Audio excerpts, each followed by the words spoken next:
din ng mga copies sa mga yan.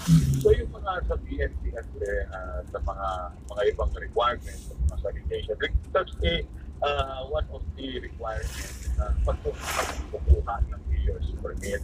So at least kapag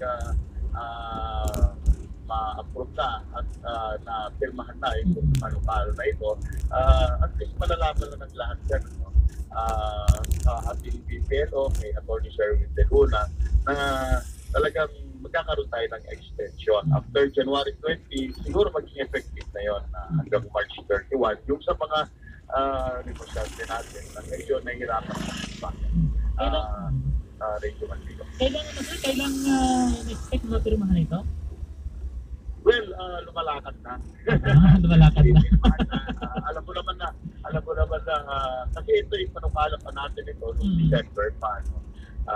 Siyempre, ordinance naman kasi hindi naman kasi basta-basta dahil nga sa ganito yung panahon natin noong December, sana na yun, medyo irregular yung ating mga sessions, ngunit ito yung i-expedite natin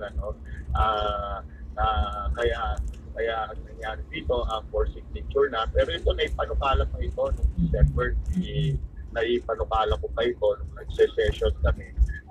So ngayon, at least dahil mag-end ng January 20 ang deadline ng pagbabayad ng mayor's permit, at least medyo ko ito sa tingin ko magiging okay ito para sa ating mga kababayan na nahihirapan mo magbayad ng mayor's permit. Ito yung palit na tulong lang naman ito sa ating mga kababayan, pero sa tingin ko kahit pa paano nararamdaman din naman Mayor Bernard, si Mayor Bogdarin at lahat kaming konsyal nyo, nararamdaman din namin yung nag-opening period ng negosyo. Kailangan naman natin silang tulungan. Ito extension na ito, rin kung mag-ulitin ko, wala itong penalty. Yes.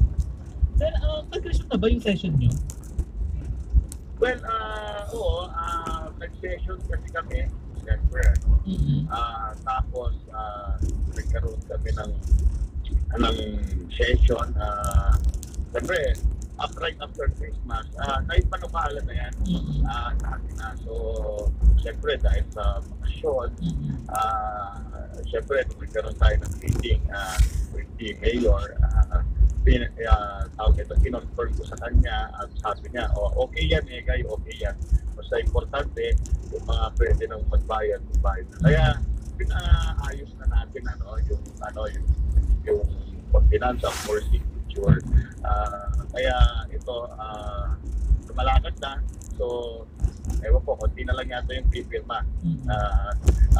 Siyempre, hindi naman tayo pwedeng mag-gather ngayon, kaya ginagawa natin. Siyempre, isa-isa natin ibabahay-bahay lang natin. Ngunit alam na nila ito, naipanumalan na ito. Naipanumalan na natin ito noong December pa, medyo manpili. SP at yan sa sir, mag-commercial na ako pero may mga katanungan pa kasi ako. Okay lang po ba na we will hold you online? Yes, okay lang. Alam mo naman tayo. Medyo manpili ko. Actually, nung tumawag ka, nag-iisig ako sa tawag po. Salamat po sa at least agmurmuray katigam. Medyo lang po yan kasi ako gabi, kaya kasi dinalaw natin kaibigan natin na mayapa. Tumalaw lang, medyo lang po yan.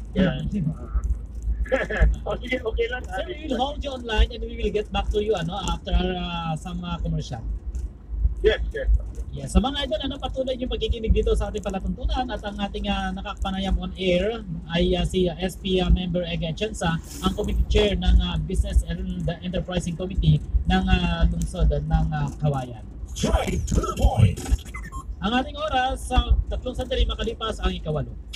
We got the news. Mga kababayan ko, huwag po kayo munang lumabas. We've got the hits.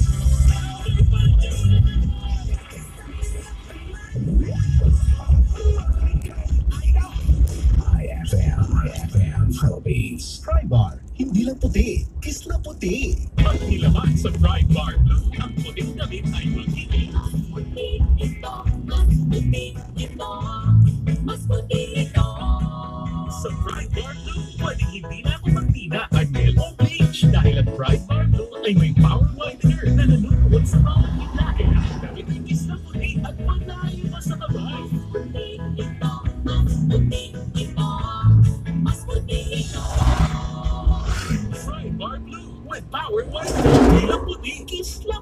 Pride Bar Blue, manufactured by ACS Manufacturing Corporation, ISO certified, world-class quality. May kasamang senior citizen sa bahay. Iwasan ang palabasin ng bahay. Pakainin ang malinis at masustansyang pagkain.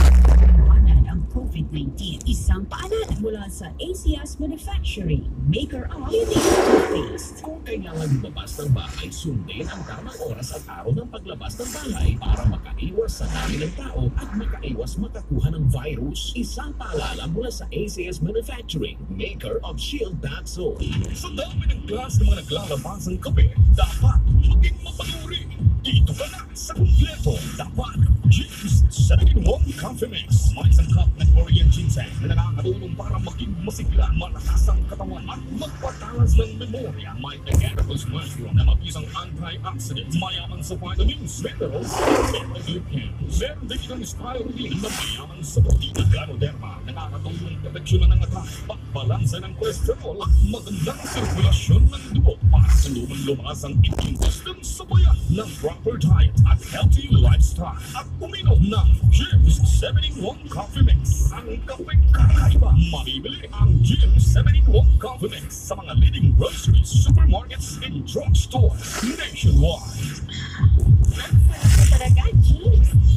Now available Gyms 5-in-1 no sugar added. Gyms Randy 1, Gyms Randy Brand, Gyms Randy Blend. Kulang na nutrisyon sa ating katawan equals iba't ibang karamdamang mararanasan. Buti na lang, nandito na ang HCI Pills Power Trio.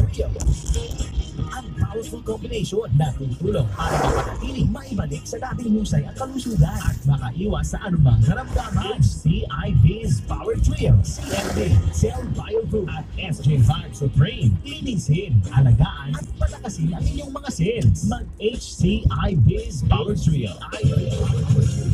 Mabibili sa CMD Cell Mineral Drop Service Center located at the second floor, Alvarez Building, corner Cancelar Avenue, in front of Rizal Park, Cagayan City. Ang saya-saya ko ngayon, Maring Minda. Halatang-halata nga sa face mo, Mare. Bakit nga ba? Akalain mo, nairaos natin ang isang buwan sa pagiging nanay at guro sa ating mga anak. Correct ka dyan, Mare. Nakaka-inspire, di ba? Sabi nga nila, ang COVID-19 pandemya ay hindi hadlang sa tuloy-tuloy na edukasyon. At ang sisipag ng mga guro sa pag-monitor sa pagsagot ng mga modules. Kaya nga, Mare, naiintindihan ko na ngayon ang mga guro. Lahat gagawin nila para sa kabutihan ng ating mga anak. Dahil na rin dyan sa magandang pamamaraan at pamumuno ng ating Schools Division Superintendent ng Cagayan City. Ganun ba, Mare? Halika, puntahan na natin si Schools Division Superintendent Alfred at pasalamatan natin siya. Tara! This is IFM Philippines. Kumain mo ako at tuloy kinaiulang drama ng life mo. The Music and News FM station of RMN. Sabihin na, muling sumasaiyo po ang ating palatuntunan ng Spirit of Boy. Dapat po natin itong kanilang mga ginagawang trabaho. Na nakatanggap ng ayuda mula ako sa DSWD. In Kawayan, Kawayan. Ay, boy! Si Roger Mantrices to, Idol Chupahe. Juma, Rowena Muncha. Idol Yuki, Nana. Juan Chang Sorero. Idol Vita, Pansasya. 98.5. 98.5.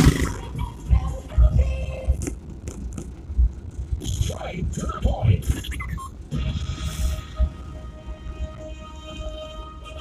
Good morning sa mga nakatutok sa ating Facebook page live mga idol kay Idol Training Balakit. Good morning, sabi niya, watching from Balingasag, Misamis Oriental. Ito, as far as Oriental, Mindanao na to, malapit sa Cagayan de Oro to. Mayong adlaw, mayong buntag sa inyo tanan, sa mga idol natin dyan sa Misamis Oriental, sa mga Visayas speaking country natin.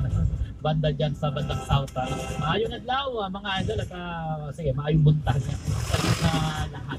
Mga idol, sa ating linya pa rin si SP member Ege Atienza. SP Atienza sir, may iba lang din ako, may kaugnayan din naman sa mga sa kalagayan sa palengke natin. Kumusta na po yung mga vendors natin dun sir? Maraming umaangal sa mataas sa presyo ng mga bilihin ngayon. Yes, matagal na nating problema yan, Well, lalo-lalo na sa baboy, Kasi nagkaroon tayo ng cliente, yun yung isang naging problema natin. Well, talagang bagyang tumataas yung mga presyo. Hindi lang sa karne ng baboy. Pati gulay. Oo, kasi galing tayo sa baha, maraming mga hindi nasirang mga pananim. So, alam mo, nakikinig ako ng news, Radio Manpico. Actually, last month pa, nakikinig tayo. May news dyan sa national, it's a national issue. Yung secretary natin ng PA, and siyempre, pati yung sa region, saka sa province, pag pinapakinggan ko sila. Well, tama naman, yung kanilang mga naging reason, at ayun din ang lagi kong sinasabi sa mga nagtatanong na ang presyo talaga magiging stable yan o magiging maayos ang presyo ng kahit na anuman tulihin kung ang supply magiging stable din. Oo, pagka okay yung supply, ulit yung nangyari sa atin sa baboy marami. Ngayon pala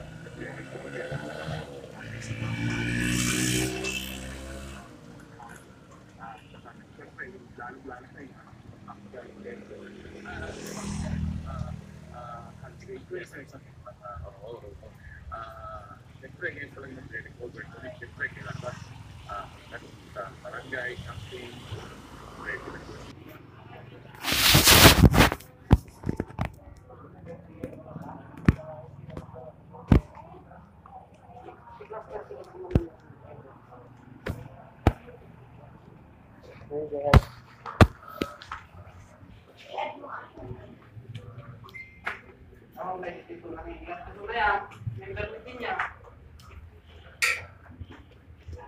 Yung